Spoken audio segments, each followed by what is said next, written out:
23 February 1986. Preparation for spiritual life. Om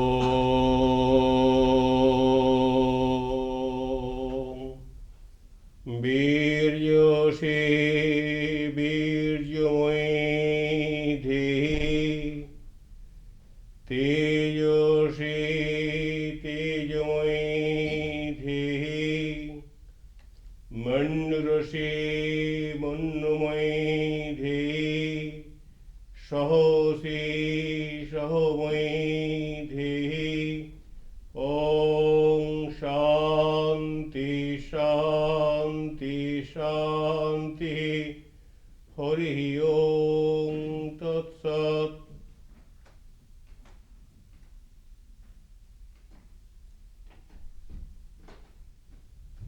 One indivisible, homogeneous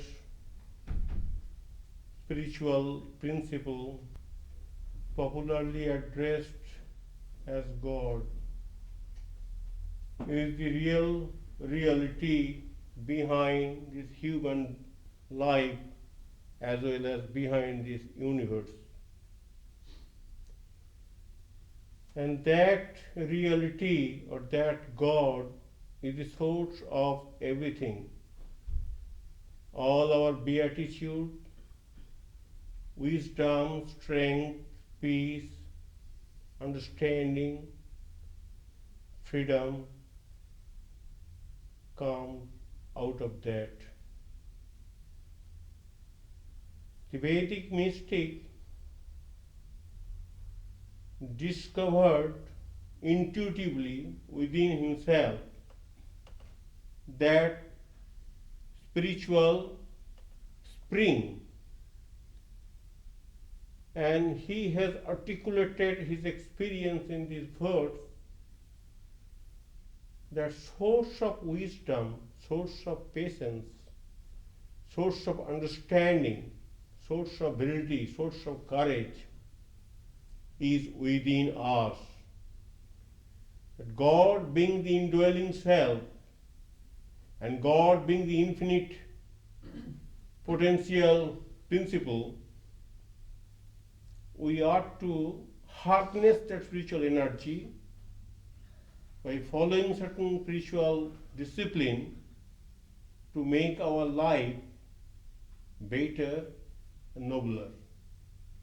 Let us meditate on the dignity of human life.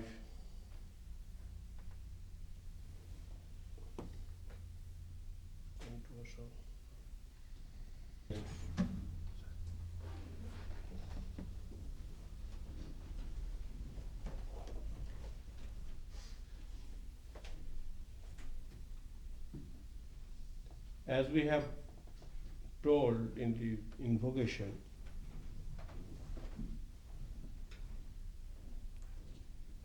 that magazine is a power in the form of divine principle or divine ground is within us all.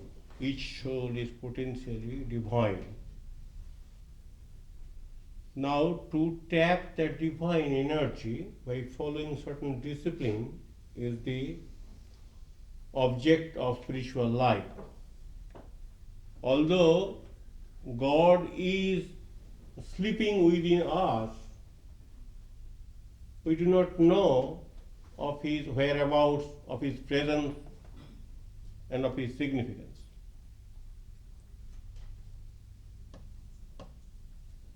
So the infinite within us, Swamiji says, is trying to express itself in the finite. But there will come a time when it will find that it is impossible.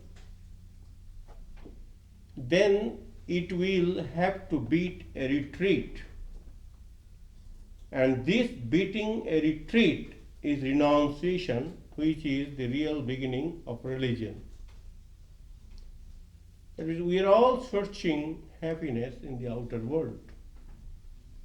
By continuously trying to search happiness in the outer world, we are draining our energy and getting frustration.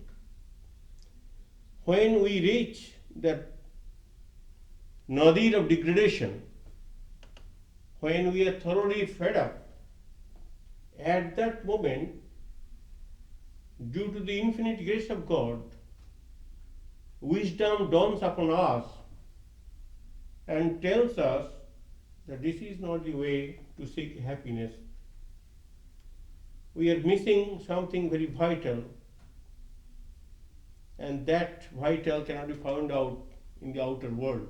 Because outer world is nothing but a manifestation of that inner self. So they become introspective, thoughtful, meditative, reflective. You are the almighty cause of the universe. Trying to reflect yourself in the little mud puddle. But after making an attempt for a time, you find out that it is all in vain and beat a retreat to a place from where you came. This is renunciation and the very beginning of religion. How can religion or morality begin without renunciation itself? Unless we try to sober ourselves by becoming thoughtful, by withdrawing our attention from the outer world to the inner world, we cannot enjoy that beatitude which we are talking about.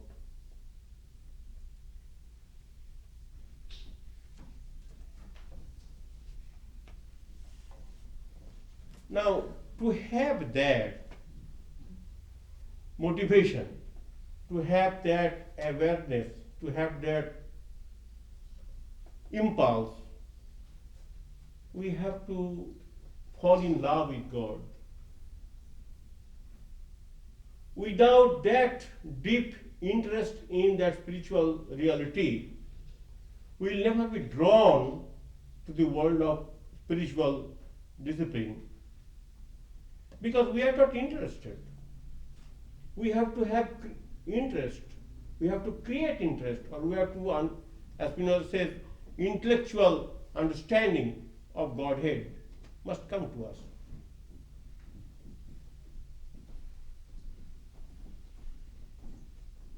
So Vivekananda says the chief thing is to want God.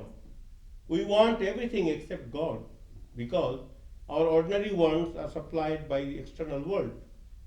It is only when our necessities have gone beyond the external world that we want a supply from the internal, from God. So long as our needs are confined within the narrow limits of this physical universe, we cannot have any need for God. That's very true. It is only when the need is there that demand will come.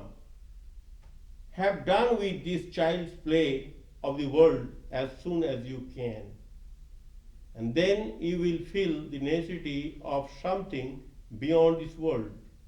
The first step in religion will come. So real religious motivation will come from that understanding that this outer world is incapable of delivering the goods. So I am to pinpoint my attention to the inner world, world of mind, world of thought. And by coming close to that world, by falling in love with that world, we will be able to gradually harness the spiritual energy locked up over there.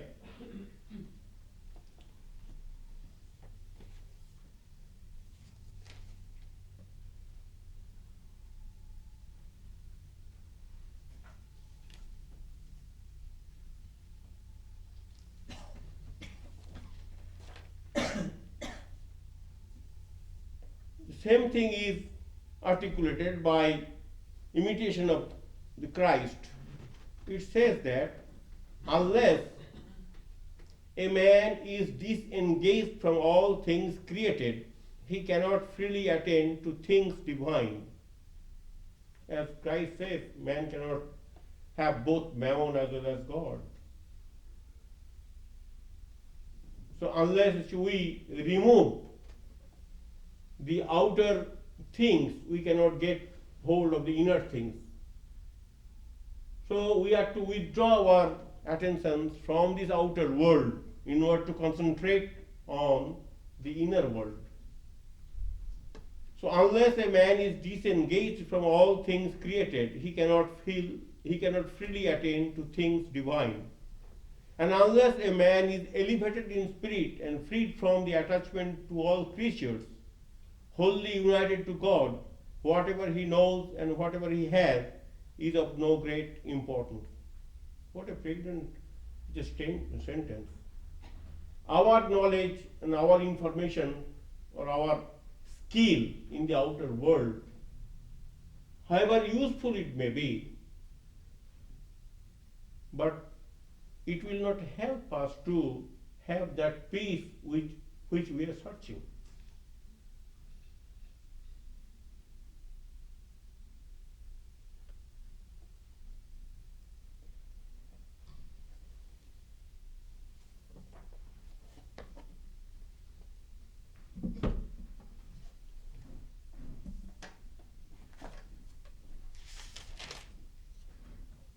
There is a story in Gospel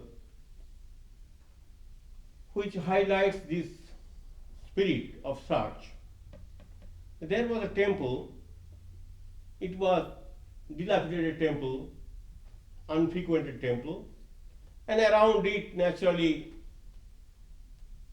many bushes have come up and it is dirty and cockroaches are there, bats are there.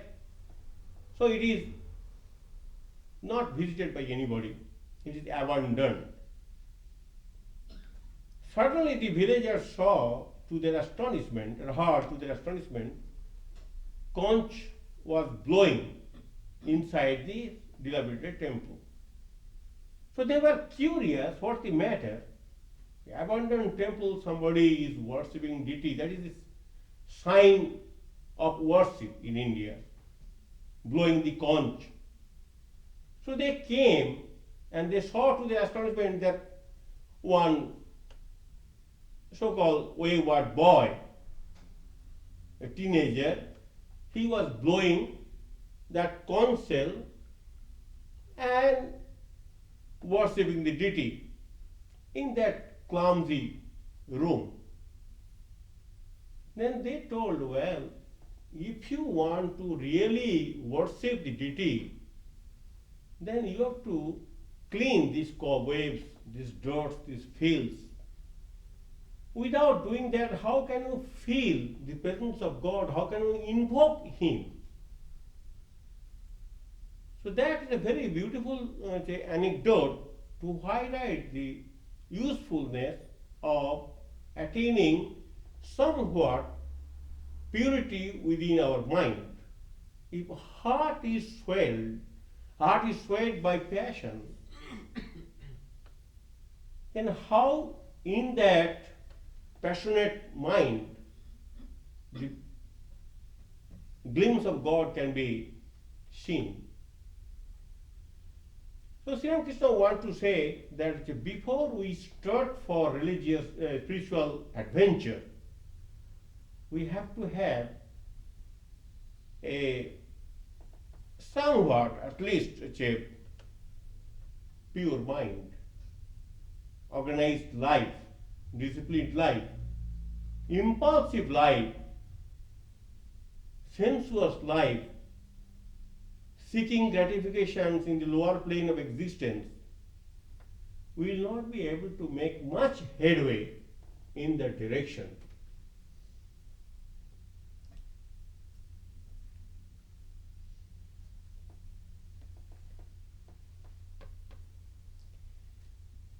So the modern life is very much complex.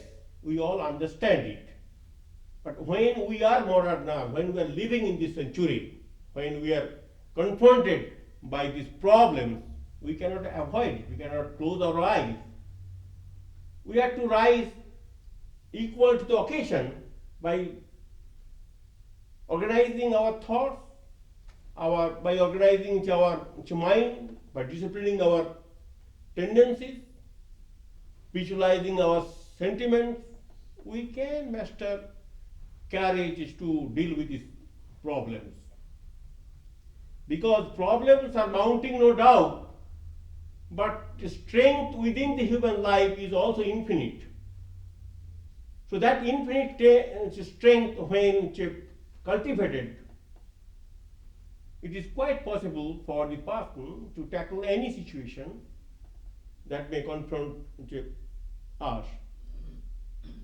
So this sort of material hankering to have satisfaction in the material plane of existence has made us restless. This restlessness can be stopped, to a certain extent can be controlled, if the thirst for enjoyment in the material world can be checked. And that can be checked by being spiritual awareness or intelligence to understand what I am doing.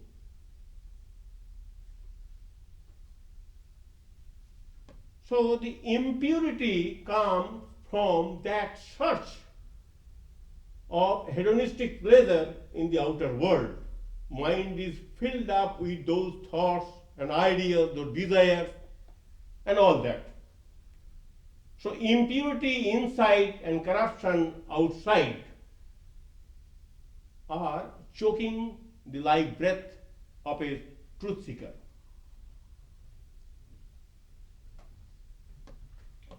Hence, self-purification is necessary, and you have to attain that self-purification, we have to remove those junks, alien incrustations, worldly thoughts, ideas, and too much hedonistic desires.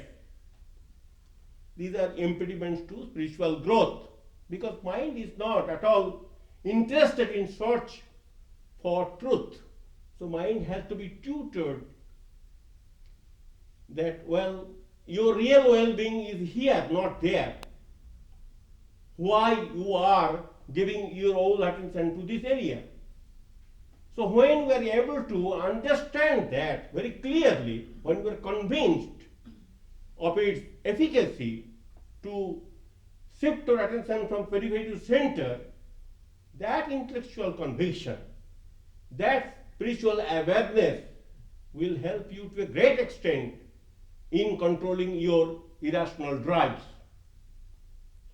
So Swami Vivekananda says, now we read newspaper throughout the day. You go to the park, you will find that old people are reading newspaper, whole newspaper is there.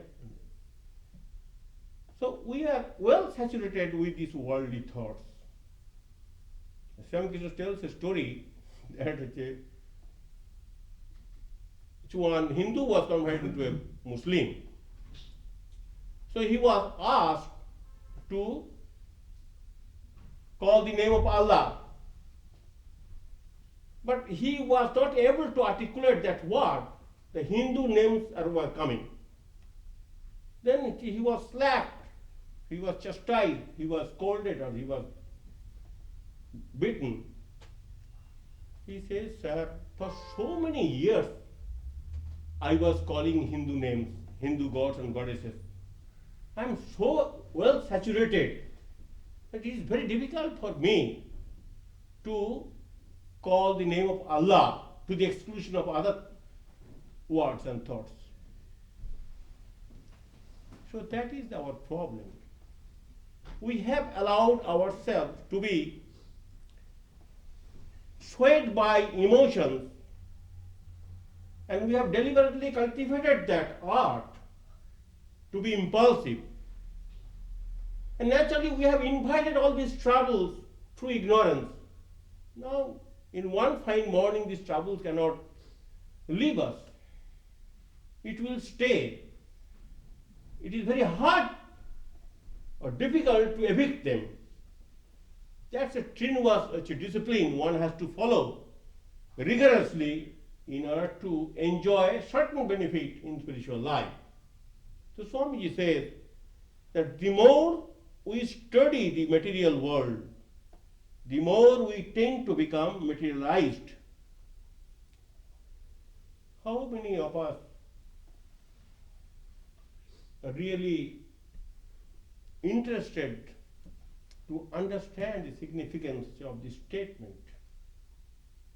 If matter engulfs us, matter controls us, if matter fills our mind, then how the world of spirit will come to our life? The more we handle the material world, even the little spirituality which we possessed before vanishes. That's Swami Vivekananda says. So, if we want to preserve our native spiritual strength, if we want to increase its potentiality, if we want to enjoy that, if we want to get ourselves spiritually saturated, we have to withdraw our mind from the material objective world, because objective world is entering into our mind, and mind is occupied with those thoughts, colored by those thoughts, influenced by those thoughts. Minds become weak, minds become dull, mind becomes spiritually insensitive. So little spirituality that we possessed is vanished because we are geared to material world. So mental strength is being lost in this mad pursuit of the pleasures in the objective world. We are gradually losing our hold on that spiritual principle. So in order to increase mental strength, we have to follow certain discipline. Indiscriminate reading. Indiscriminate reading only creates confusion for those who are earnestly seeking truth within themselves. Because our mind is so weak, and that weak mind cannot be controlled when that weak mind is allowed to think more and more about the objective world. And conflicting views are also read by us. So we are in bewilderment. What is true and what is not true? So we become confused and bewildered. And who will rescue us from that stage of confusion? So if we are able to maintain our idealism, and if we are determined not to be swayed by other emotions, and if we are able to discipline ourselves not to read too many books which creates conflict within our mind and gradually makes us vulnerable, then we can avoid the disaster. Purposeless controversy. Now we are all indulging in such things. Whether this is true or this is true, you want to discuss in such a way to focus your intelligence or your understanding or establish your image as a debater. So you drain out your energy in that direction, and you are not at all mindful about your supreme goal of life, which you have adopted after a good deal of thinking. So Swami Tathagatananda used to say that, well, on such occasion, keep quiet. Or say yes, yes, yes, yes, because it is not going to affect you at all. But hold your principle which you have espoused. All these opinions, why you should take part in discussing about those opinions? You are not interested, you are not a debater, you are not a parliamentarian, you are not discussing the subjects with the people. Let them discuss, let them be satisfied in discussing. If you involve yourself, you are lost. So if you want to save yourself from all those worthless talks, you hold your principle and just as a social being, say yes, yes, no, no, because that's nothing happening. What's the matter?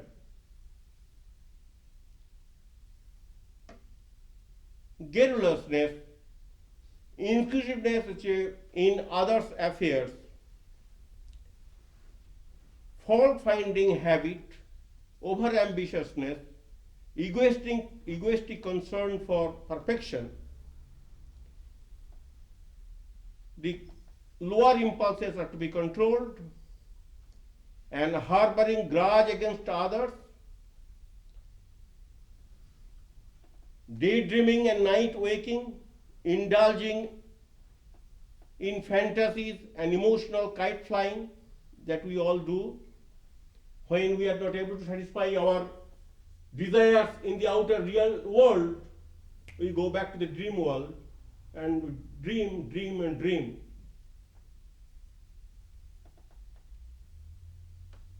And drainage of mental energy can be stopped if we are able to organize our life and try to avoid the pitfalls which have been mentioned here. Gandhiji used to keep one Japanese doll with him always, which shows that the 2 ears are closed, mouth is shut, and eyes are also closed. That means we don't want to hear bad things, don't want to see bad things, don't want to utter bad things. There was a man, he was also keeping that doll. And somebody asked him, well, are you able to follow the principles of this doll which you are keeping? Well, 1/3 I can follow. What's that? I am deaf, that's why I cannot hear, and I am also blind, I cannot see. But my mouth is there, it is not obeying my commandment. So 1/3 I cannot follow, but 2/3 I can follow.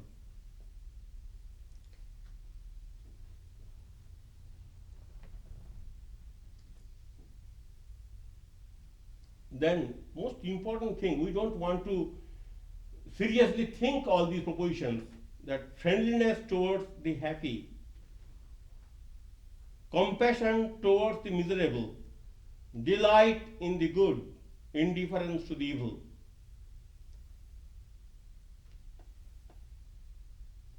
And Swamiji says, matter is powerful, but thought is omnipotent.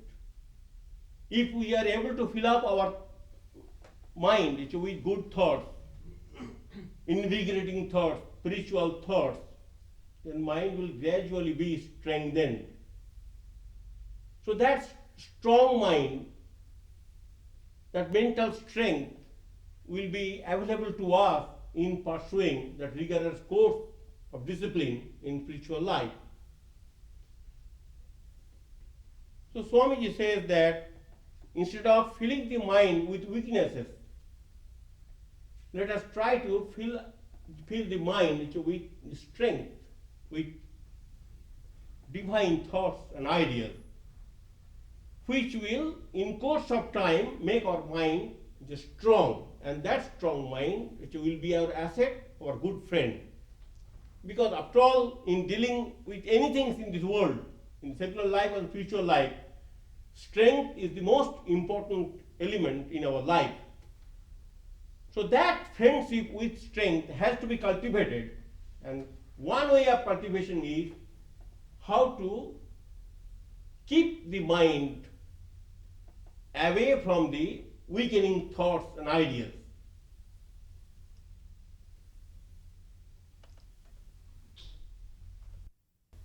Suppose the devotees, they are not able to control their mind in that way. So how they will organize their thoughts? How it is possible for them to organize their life?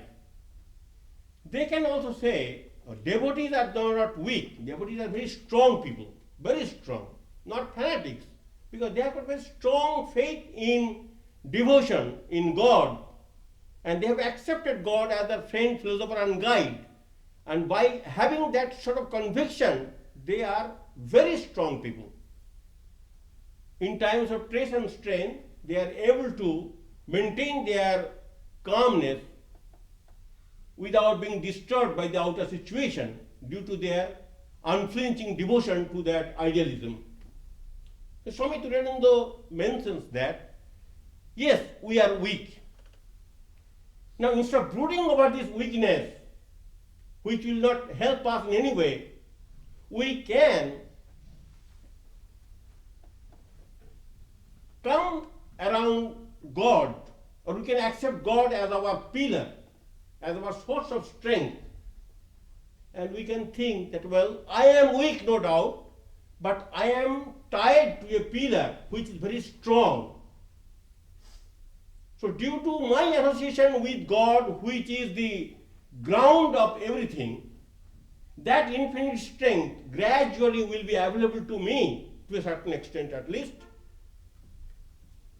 So my weakness can be removed. So devotee feels strong when he or she comes closer to God. So their weaknesses are not able to disturb them. So that is the source of their strength. As cow yields milk when fed well, so these good thoughts, invigorating thoughts, powerful thoughts, sublime thoughts, spiritual thoughts, energetic thoughts will also make us strong. So mind is like a computer. Mind has to be cultured in that way. We are creating confusion in our mind and making our mind weak by continuously keeping mind exposed to these thoughts and ideas which are sickening, disturbing, and frustrating. So how to select good thoughts, good ideas, which will give strength to us? That's the whole problem. So matter being dull, matter being in a state of flux, matter being unintelligent, we cannot have anything from the matter. So we have to seek the reality or spiritual domain or spiritual sources which is non-sensuous, non-material. Because that is the source of matter, no doubt, but that is the source of spiritual strength too. So by keeping our mind in the material world, material thoughts, we are inviting trouble. We don't want to understand why we are so restless. Because matter is restless. We are keeping our mind in the matter only. As soon as we get up and before we go to bed, somebody may not have sleep also for some time unless one takes drugs. Entire time we are spending in the realm of matter. So mind is extraordinarily busy and restless. So if we want to make mind calm and quiet and serene, we have to have some sort of exit gate where mind can take some rest. And rest, in the real sense of the term, for mind, is to dwell on spiritual theme. As we all know that how we are rejuvenated, refreshed when we woke up from sleep. That sleep compulsorily gives us some rejuvenation, some strength, some energy. Had there been no sleep, we would have been finished by this time. So it is a compulsion on human life that human life has to take rest. So if we are able to keep the mind in that thoughts, noble ideas, then mind also will become strong. Mind also will become calm and quiet.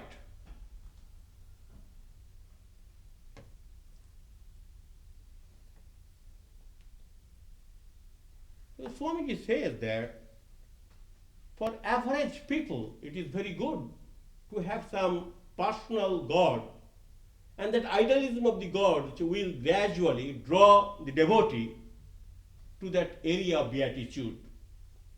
So Swamiji says that you cannot wash dirt with dirt. You have to have some water.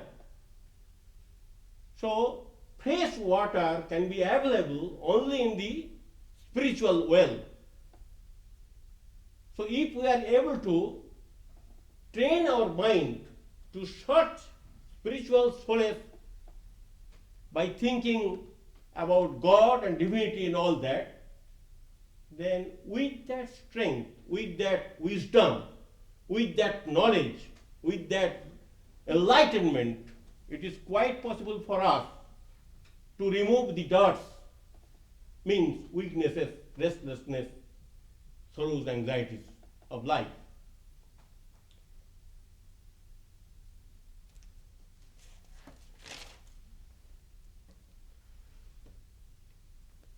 Or as Sri Ramakrishna says, devotee also can think in a different way, that well, I have taken refuge under him, I have called him, I have taken his name, and I am trying to seek protection under his guidance. So my religious life, my spiritual life, my strength of faith will also help me in making myself calm and quiet. So those who have developed that sort of faith in God or in the name of God, those who are trying to repeat that name earnestly and sincerely, certainly they enjoy certain amount of peace, no doubt about it. God is in the earnest. Now I tell you a fact. You know that most of the Bengali songs were composed by one gentleman, a devotee of Sri Ramakrishna. His name is Devendranath Majumdar. Very beautiful songs he had composed. Very famous. So rather he is immortal in composing those music on Sri Ramakrishna. Well, spiritual life does not come all on a sudden. A spiritual seeker has to spend many days, many nights, many years in search of that. One time he was reading a book and he thought how a holy man just saved one's life. By reading that, he was so enamored of that theme, that holy man, holiness can save one's life. It was not a reading, but the reading material entered into his being and created convulsion within himself. And he entered into the room and began to cry, where I shall get holy man? Who will save me? 3 days and 3 nights he was not taking any food. He had no sleep, and he was constantly searching for holy men and crying and weeping. So those who are spiritually elevated souls on the way of seeking God, those who want to enjoy that beatitude within oneself in their lifetime, they have to be serious like that. The same thing we find in course of time, he came to Sri Ramakrishna and Sri Ramakrishna told him, you have done many things. But Sri Ramakrishna showed like that, it never clicked in this way. Now everything will be all right. That means you have knocked many doors in search of solace, in search of comfort. You have done much. Then fulfillment came when he came to Sri Ramakrishna. Sri Ramakrishna showed in this way. He did many things, but it did not click. Same case we find Girish Chandra Ghosh. We say Girish Chandra Ghosh was a sinner, but he also had to struggle in quest of truth in order to get peace. So for that reason, if you read his life, then you'll find that how he also was following certain spiritual discipline earnestly, sincerely, with his whole heart. And then gradually it was possible for him to come in contact with that holy person like Sri Ramakrishna. Manomohan Mitra, he was the relation of Raja Maharaj, Swami Brahmananda. His mother was a devotee of Sri Ramakrishna, and he was also a devotee of Sri Ramakrishna. Not from the very beginning, a later age. They're all agnostics, they went to Brahma, they did not believe anything. Then gradually, by the situation, by the suffering, through suffering, it was possible for them to come in contact with Sri Ramakrishna. So one day he saw a vision, a dream, that all his relations are drowned and flood is coming. Everything is going to be drowned. Then he was asking that, why should I live? What's the good of living in this world when all my kith and kin are drowned? But the holy man appeared and told, committing suicide is very, very bad. You should not do that. In the morning, he was still under the spell of that dream, and he was asking these people that I am really at a home. He was so panic-stricken by the impact of the dream that he could not feel that he was sleeping in his own house. He thought everything is swept. Next day he came in contact with Sri Ramakrishna and described the scene vividly.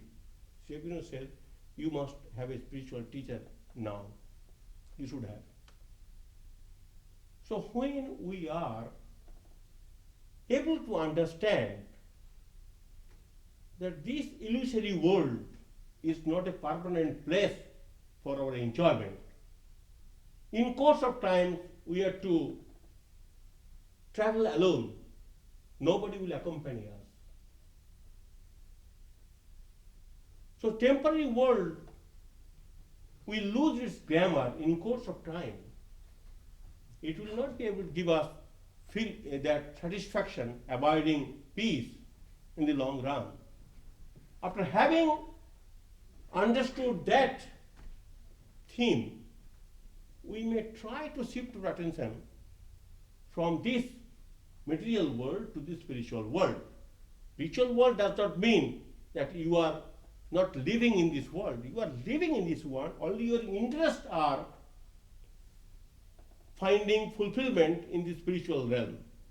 You are not giving too much attention for your ordinary enjoyments of life. You have found out something within yourself, that hidden dimension of spirituality, you have discovered that, and you are trying to give more attention to that life and less attention to the ordinary life. That's all.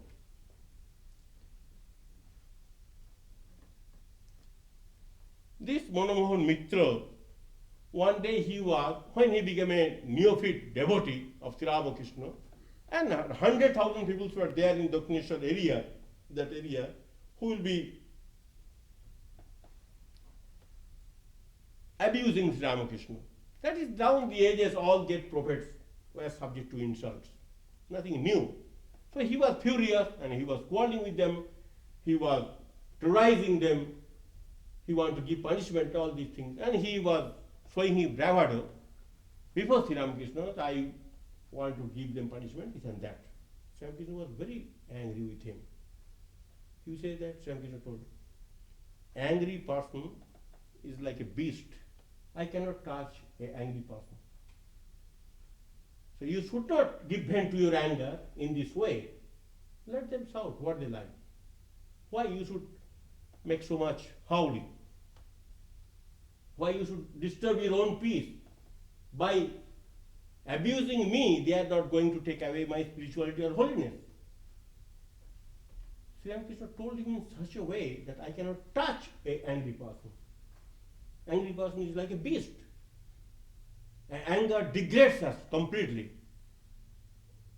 He was taken aback by the statement, and he was able to maintain his calmness. And since that time, he was not arguing with anybody. Let them speak whatever they like.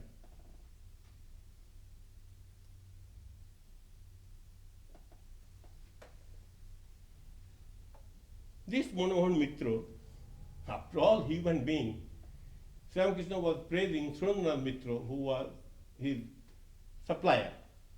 Yeah, he has got good devotion, and not mentioning him, he was sitting by the side. So he was naturally hot, as you say. So he was not coming to Dakshineshwar, and Sri Ramakrishna was sending message. He says, "Let me be a devotee, then I shall visit you. I am still not a devotee. I have got no sufficient devotion, because you did not mention my devotion. You mentioned Surendra's devotion." And Sri Ramakrishna went to his house one day to soften his feeling.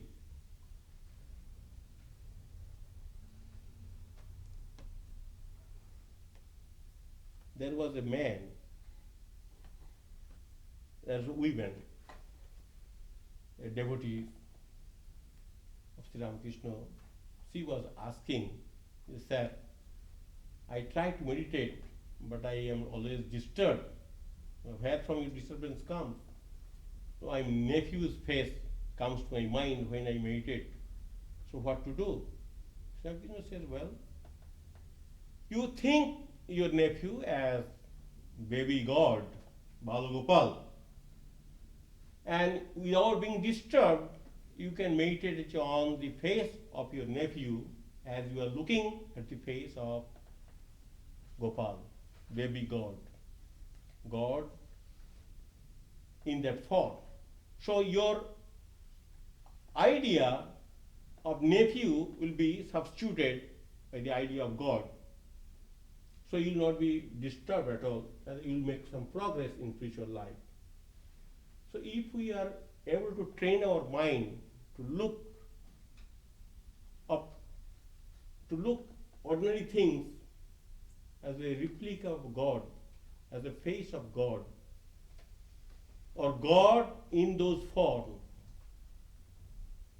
then we shall be able to develop that sort of spiritual awareness without being disturbed by the ordinary things of life.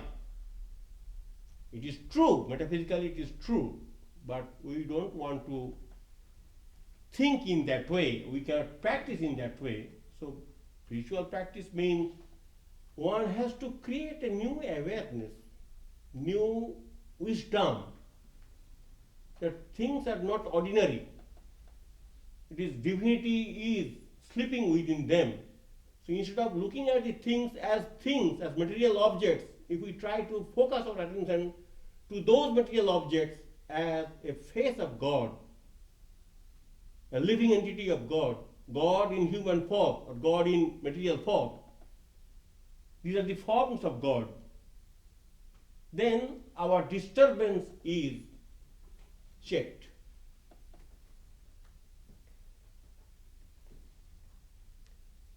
This Surendra Mitra, one day, who was a great supplier of Sri Ramakrishna, when Mathur Babu was gone and Surendra Mitra was the one person who was supplying the necessities of Sri Ramakrishna. He says, "Sir, I cannot meditate."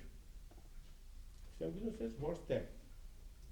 If you cannot meditate, think of God. Mere thinking will do. Only that I do. That will do." This Manohan Mitra one day told to Sri Ramakrishna, "Sir, you speak about high idealism, and we are all householders. So I don't want to lead householders' life any further. To actualize some spiritual enjoyment within myself, I like to give up this world and like to take monk's dress." Sri Ramakrishna persuaded him to stay in the family. He said, well, you have got family members, you have got wife, children, your mother. If you desert them in search of God, you won't get any peace and they will suffer. So it is good for you to stay at home and cultivate detachment and dispassion and cultivate love for God, and you will be happy and you will be peaceful. So he was dissuaded to leave his family at a particular time by Sri Ramakrishna good counseling. Well, as Vivekananda says,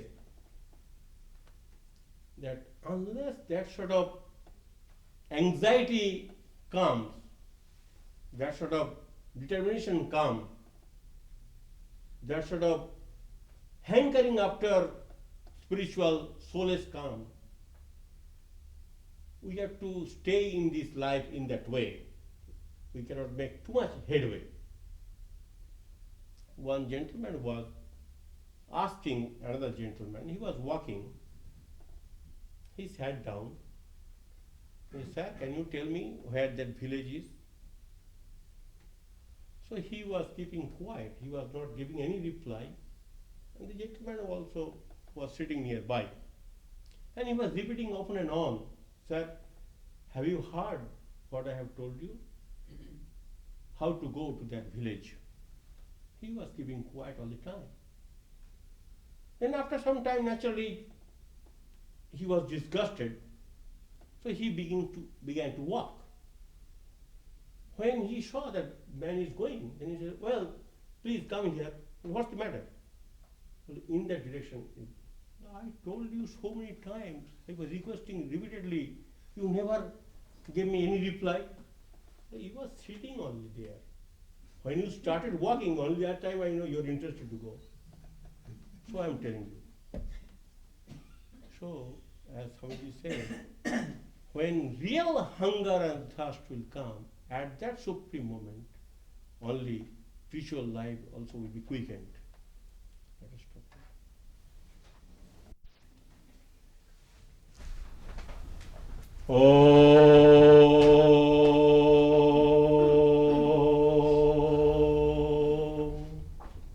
Asata ma satgamaya tamoso ma jyotirgamaya mrityor ma yamitangamaya avirmoedhi rudra yatte dakshinangamukham Teravang pahi nityam Om Shanti Shanti Shanti Hari Om Tat Sat. May he who is the Father in heaven of the Christians, Holy One of the Jews, Allah of the Mohammedans, Buddha of the Buddhists, Tao of the Chinese, Ahura Mazda of the Zoroastrians, and Brahman of the Hindus, lead us from the unreal to the real, from darkness to light, from disease and death to immortality. May your loving being manifest himself unto us. May your loving being manifest himself unto us. May your loving being manifest himself unto us, and grant us abiding understanding and all-consuming divine love. Om peace, peace, peace, peace.